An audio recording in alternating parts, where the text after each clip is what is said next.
Right. Alright, I'm going to attempt to repair this shingle here.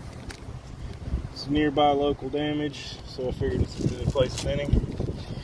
See what happens when we start breaking it loose.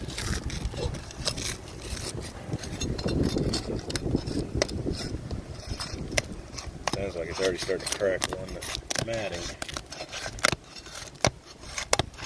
Let's see once we get it lifted up.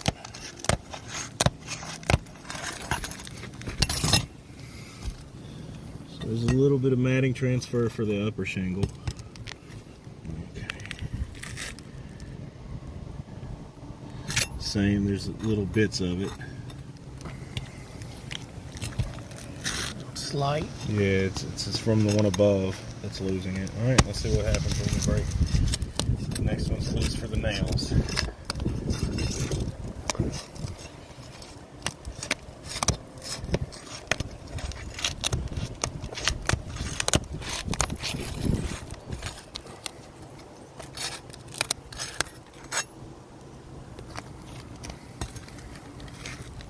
Continued matting transfer. It's not the worst, but it's there.